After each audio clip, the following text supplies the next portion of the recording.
என் கூந்தல் தேவன் தூங்கும் பள்ளி அறையா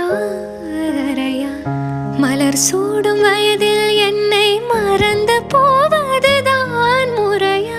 நினைக்காத நேரம் இல்லை காதல் ரதியே உன் பேரை சொன்னால் போதும் நின்று வழிவிடும் காதல் நதியே.